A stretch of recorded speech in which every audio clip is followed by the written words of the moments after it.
la joie se partage. Dans notre semaine consacrée à Saint-Victor-sur-Loire, où on reçoit un accueil vraiment magnifique, eh bien nous avons les élus Charles Dallara et Alain Schneider. Et avec eux, on va découvrir Saint-Victor, peut-être un Saint-Victor que vous ne connaissez pas. Tout le monde connaît la route pour aller à la base nautique, le vieux village, mais là, nous sommes à Chénieux, dans un des nombreux hameaux de Saint-Victor. Et alors, Charles Dallara, vous êtes adjoint au maire, en charge des quartiers nord-ouest de Saint-Étienne, avec aussi une délégation sur l'éclairage, sur les espaces verts. Il y a du taf, comme on dit. Oui, effectivement, oui, il y a beaucoup de taf. Déjà, merci de mettre Saint-Victor en lumière toute cette semaine. Il y a du taf parce que je suis un élu de secteur heureux. Je pense, je suis peut-être un des élus de France qui a le plus gros panel sur un même secteur. Alors dites-nous un peu. J'ai de l'urbain, avec un tramway qui passe de la terrasse à Bergson. Ça commence là, le territoire. Le territoire commence là et ça monte jusqu'à Carnot. Ensuite, j'ai plutôt de l'habitat. De l'habitat sur les quartiers de Côte-Chaude, du Grand Clos, de Bel Air, avec un golf. Avec un golf et puis un parc. Et un parc, le parc de Montaut, qui est un des 100 parcs et jardins de la ville. Et puis des jardins ouvriers, vous êtes en train de les restaurer là. Voilà, les jardins ouvriers, et puis Saint-Victor. Et puis alors, tout d'un coup, alors là, carrément, il faut prendre la voiture pour venir. Et puis Saint-Victor, il faut prendre la voiture, mais là, tout à l'heure, pour venir ici, j'ai mis un peu moins de 20 minutes pour arriver dans Chénieux. C'est en partant de l'hôtel de ville. Donc à moins de 20 minutes de la place de l'hôtel de ville, vous êtes là, en pleine campagne, dans des lieux magnifiques, qui sont connus par les Stéphanois et le Stéphanois que je suis, plus urbain. Sur le précédent mandat, j'étais l'élu en charge du Crédroc, qui était un quartier on ne peut plus urbain. Je connaissais Saint-Victor un peu comme tout le monde, de par sa base nautique, de par le château, le bourg médiéval, mais ça se limitait à ça, et pour beaucoup de Stéphanois, ça se limite à ça. Et grâce à Alain, et grâce au travail de proximité que j'ai plaisir à faire avec Alain, je découvre chaque semaine, quasiment, un nouveau hameau, un nouveau lieu, un nouveau havre de paix, comme nous sommes là, et toute la diversité de Saint-Victor. Et Saint-Victor, c'est Saint-Étienne. Les croque-cerises sont des Stéphanois. Et les Stéphanois, quelque part, peuvent être fiers d'être quelque part un peu croque-cerise, puisque c'est toute une même entité. Et quel bel endroit. Et comme je l'ai dit dès le départ, vous avez un élu ravi. Alors, il y a même une réserve naturelle, il y a le barrage, bien sûr, le lac, la base nautique, un échantillonnage complet et avec, on va le voir plus en détail, de l'habitat de tous ordres, mais encore des agriculteurs, ils sont là autour de nous, les agriculteurs, là, ils sont en train de faire les foins. Oui, là on le voit, on a, ce sont des terrains agricoles, certains sont privés, d'autres sont même mis à disposition par la ville, avec de nombreux agriculteurs qui interviennent sur Saint-Victor. Oui, ça fait partie également de cette diversité. Saint-Étienne a aussi des terres agricoles, effectivement. Et puis, quand on vient par la Croix des Sagnes, il y a une entreprise, une énorme entreprise. Alors, je suis allé voir sur Internet, bien sûr, c'est une entreprise internationale spécialisée dans les emballages plastiques pour matières dangereuses. C'est une fierté aussi pour Saint-Victor, et on ne le sait pas du tout. Bien sûr, c'est Ipachem qui est installé donc à la Croix des Sagnes. Ipachem a débuté il y a une 25 ans à peu près, avec 9 gars, 9 ouvriers, 9 compagnons. Ils sont maintenant pas loin d'une centaine. C'est une entreprise importante et voilà, qui se développe. Cette entreprise est très très belle. Elle avait été installée à l'époque par François Dubanchet dans ce site extraordinaire, puisque c'était une entreprise qui faisait des camping-cars. Donc réserve naturelle, camping-car, le lien était tout tracé et puis malheureusement ça n'a pas marché pour les camping-cars et du coup c'est Ipachem, cette société espagnole et américaine qui fait des produits d'emballage, des bidons vides, des bidons. Voilà. Alors, Charles, on va vous laisser repartir parce que la vie de l'élu est remplie d'obligations, de rendez-vous. Les dossiers, on peut évoquer les dossiers que vous avez en charge, en particulier l'éclairage public, c'est très important, parce qu'il faut faire des économies. Alors oui, je suis donc en charge de l'éclairage public maintenant depuis 2018 et effectivement, nous avons entamé, la ville de Saint-Étienne a entamé depuis 2016 un vaste chantier de restructuration de son éclairage public avec un passage à la LED, hein, une technologie qui permet d'économiser 50% des consommations. Nous en avons cette année fait la moitié, hein, c'est près de 20 000 points lumineux. 20 000, c'est impressionnant. Voilà, c'est un gros investissement. Nous avons décidé de renforcer cet investissement sur les 2 prochaines années hein, via un accompagnement de la métropole afin d'accélérer dans le changement. Nous avons pris des décisions importantes hein, dans le cadre des économies d'énergie hein, qui nous sont imposées hein, financièrement, de faire de l'extinction. Hein. À Saint-Étienne, c'est de 23h30 à 4h30, hormis le centre-ville et le tram. À Saint-Victor, puisque nous sommes à Saint-Victor, donc on est là pour en parler, à Saint-Victor, c'est éteint de 11h à 5h du matin.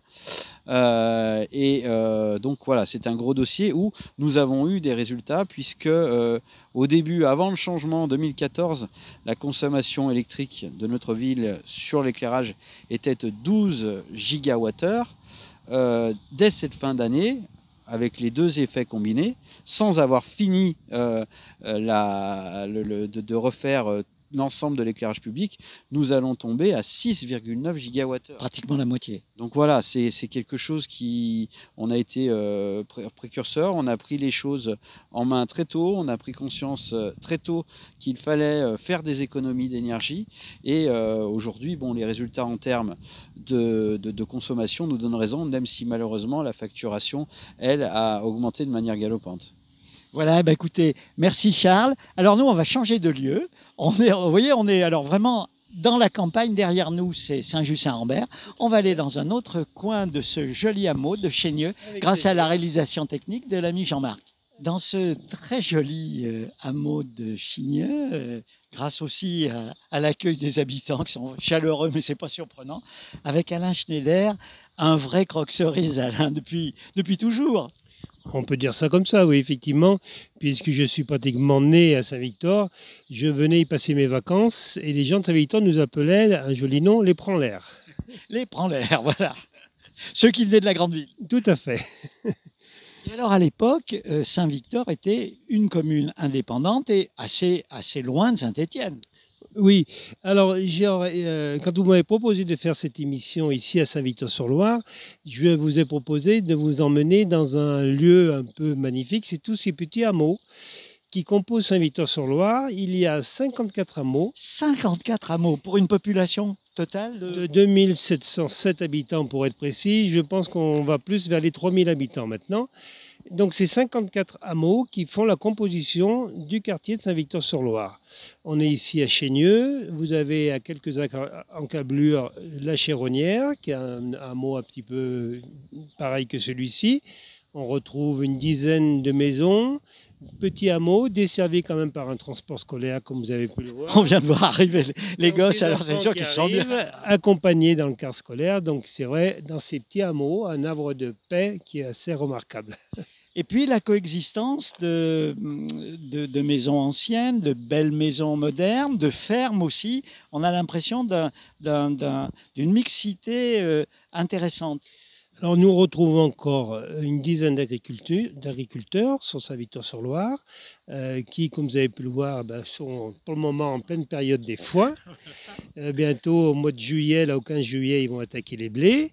Donc c'est un havre de paix, comme je l'ai dit tout à l'heure, où on a une mixité sociale. Effectivement, nous avons des gens qui viennent dormir simplement chez eux, d'autres qui vivent de l'agriculture, beaucoup de retraités qui s'y reposent, qui passent des moments très très agréables, et des fermes qui ont été rénovées, des très très belles fermes, vous avez un exemple sur votre droite, qui ont été rénovées pour de l'habitation. Alors, cette configuration fait que c'est un territoire qui est important pour la ville de Saint-Étienne en surface. Ça doit faire quand même une part importante de notre ville.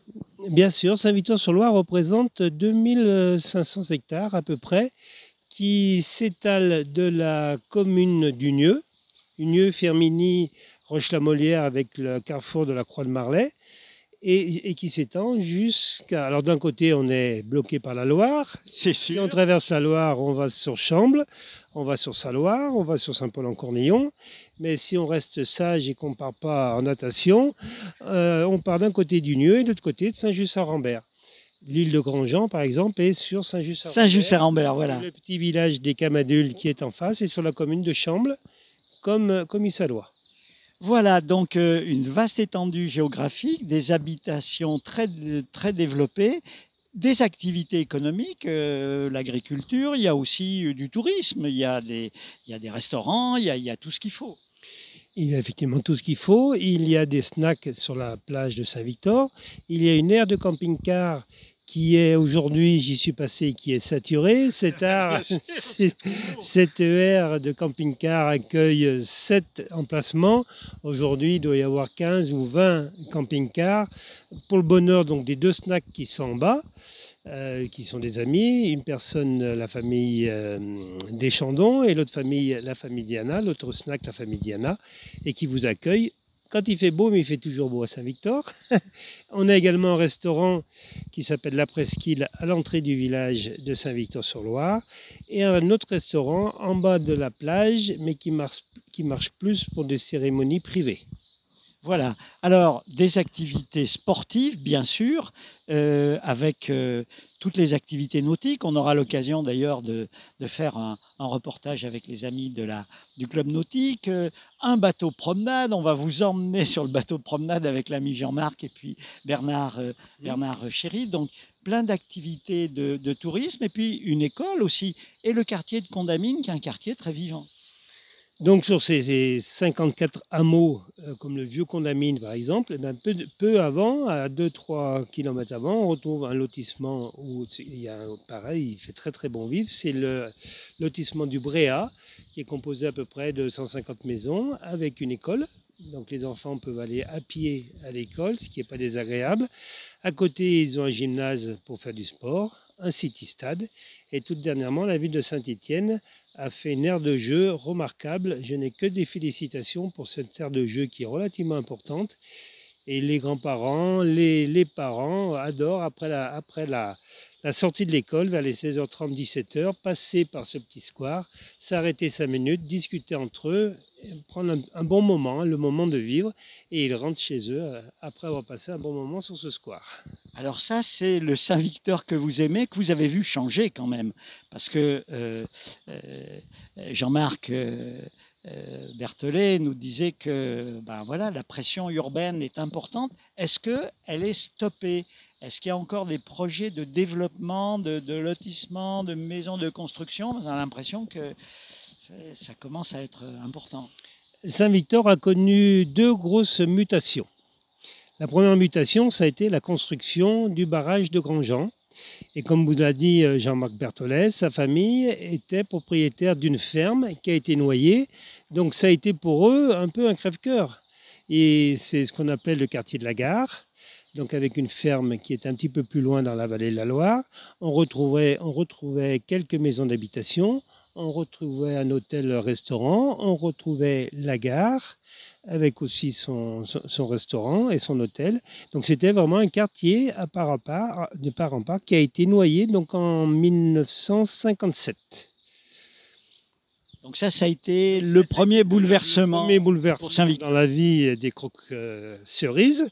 Et le deuxième bouleversement, si je peux appeler ça bouleversement, ça a été la fusion avec... Alors racontez-nous quand même, parce que personne, plein de gens parlent de la commune de Saint-Victor. Non, c'est un quartier de Saint-Étienne maintenant. Alors, qu'est-ce qui s'est passé autour de François Dubanché ? Donc c'est un quartier effectivement de Saint-Étienne à part entière depuis 1969. En fait, François Dubanché, qui était un peu visionnaire, puisqu'il a créé, c'était presque une première sur la France. Il a créé, ce qu'on crée maintenant, c'est des métropoles, c'est des fusions de communes. Donc, il s'était rapproché dans un premier temps du maire de Roche-la-Molière.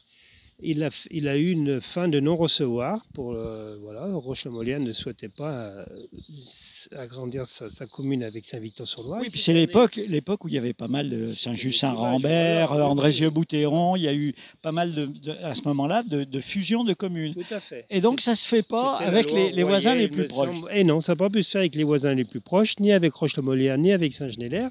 Donc François Dubanchet, qui était un homme têtu, il a dit, puisqu'ils ne veulent pas de moi à Saint-Genélaire et à Roche-la-Molière, je vais aller taper à la mairie de Saint-Étienne. Donc il a eu un très très bon accueil du maire de l'époque, qui était Michel Durafour.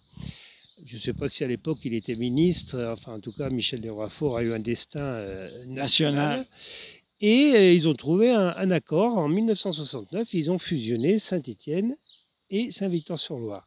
Pour la petite anecdote, Saint-Étienne s'est appelé Saint-Étienne-sur-Loire, mais ça n'a pas perduré dans le temps. Je ne sais pas pourquoi. Et alors les Croque-Cerises, ils ont accepté la fusion? Alors, parce qu'ils perdaient un peu leur identité par certains côtés. Voilà, tout à l'heure, je vous disais qu'on était à peu près 3000 habitants à Saint-Victor-sur-Loire. À l'époque, ils étaient 500. Ah oui. Il y avait 500 habitants. C'était un milieu très rural. D'ailleurs, François Dubanchet était à l'époque président de la Chambre d'agriculture. Donc, il tenait vraiment à ce milieu rural, à ses fermes, à ses agriculteurs, à ses paysans. Et voilà, il a proposé un jour la fusion au conseil municipal. Il a été maire après le décès d'un maire qui s'appelait Jury. Donc Jury décédé, François Dubanchet a pris sa place en cours de mandat, ce qui est tout à fait logique. Et en cours de mandat, il a proposé cette fusion avec Saint-Étienne. Il a eu un vote pratiquement, à la majorité en tout cas, sauf une personne qui a voté contre. Il s'appelait Antoine Schneider, c'était mon oncle. Voilà. Il y a 50 ans. Voilà. Et c'est vrai que c'était très visionnaire pour l'époque parce que ça va permettre, comme nous l'a expliqué Charles Dallarin en début d'entretien, d'ouvrir la ville sur la campagne, de faire respirer. Et finalement, les Croque-Cerises y ont considérablement gagné aussi. Alors les deux communes y ont gagné, puisque Saint-Étienne a pu s'agrandir d'un poumon vert, puisqu'à l'époque, je vous disais, 500 habitants, donc c'était que de la verdure, que des forêts, que des prés, que des champs. Et Saint-Victor y a gagné aussi, parce que dès le départ, Michel Durafour, qui était aussi visionnaire, a mis le paquet sur Saint-Victor, et surtout le paquet d'argent, que Saint-Victor n'avait pas.